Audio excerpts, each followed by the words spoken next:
What's up, everybody? Dog 185. There's levels to this. I, at this point, we sound like a broken record.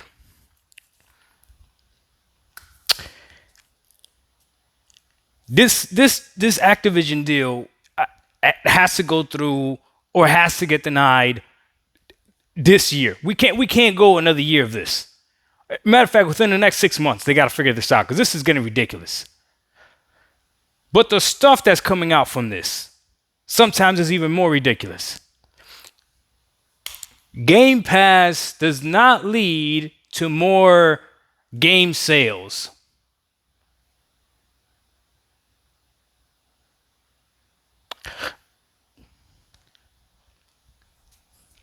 I subscribe to a subscription service so I could play the games, and then I don't buy the games that are in that subscription service because I could play them on the subscription service that I'm paying for.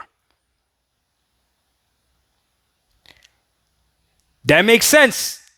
That makes sense. Now, people are going to go back to, well, Phil said that Game Pass leads to more game sales. He was wrong. Or I don't know what consumer he was talking about. Now, if he wants to talk about how Game Pass leads to more game sales because you're more willing to try games that are not on Game Pass, then that is a correct statement. But that's not what he said. That's what I'm saying.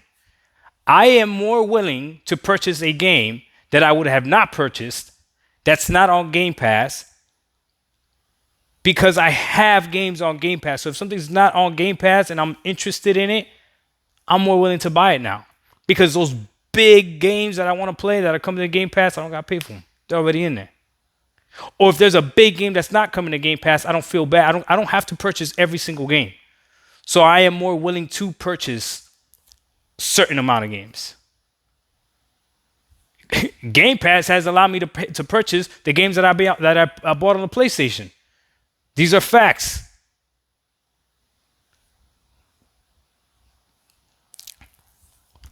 But now, this is somehow becoming a talking point.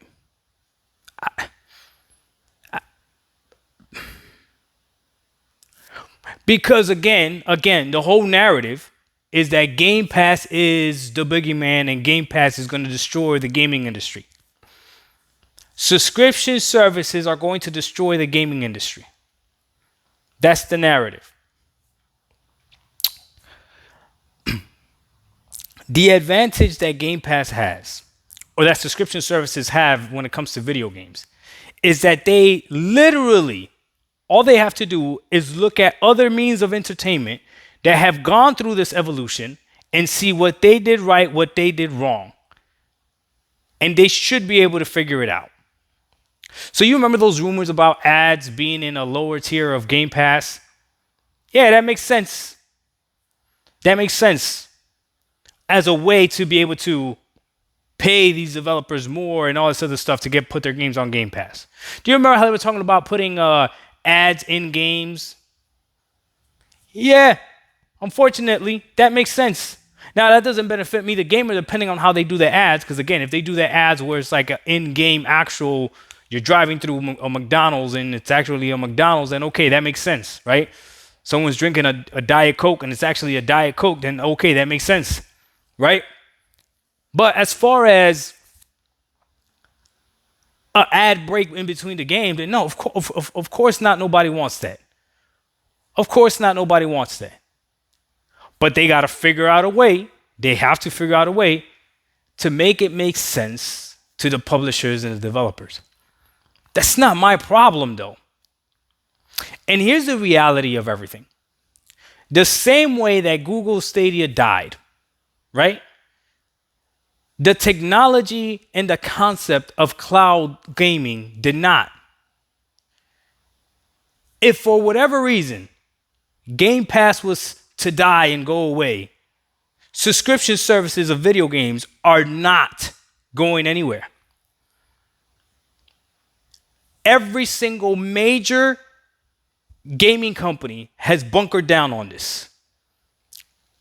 Now, if Microsoft has to change and they have to adjust as far as their day and date games and all this other stuff, that's on them, right? And then that'll be up to you and I to look at Game Pass and then figure out if it's still of value to us, if it's still worth it.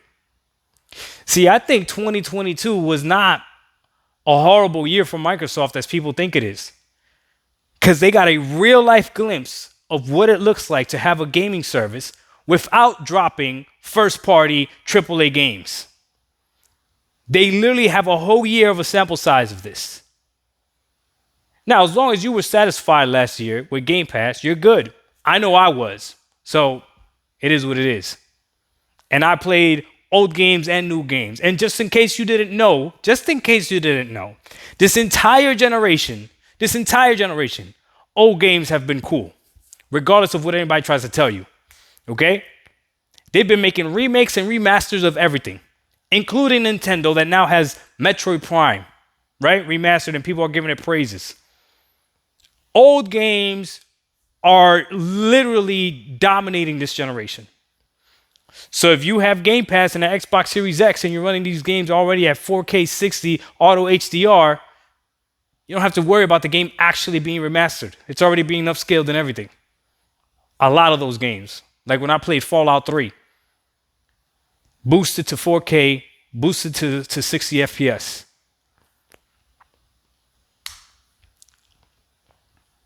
Game Pass is the boogeyman, though. Everybody's terrified of Game Pass. When is this going to stop? Of course, the model is not going to look exactly the same. But why do you care? Why do we care? Can we turn on Game Pass and game? Yes. That's what I care about. Now, if they start saying that publishers aren't putting their games on Game Pass because they're not getting paid, or because it doesn't make money financially, and then that's affecting the quality of games that go on Game Pass, then yeah, now we got an argument. Sure. But until that happens, until I look at that Game Pass library and I'm not satisfied, it's not a problem. Doc Dog 1985, there's levels to this. We out. Peace.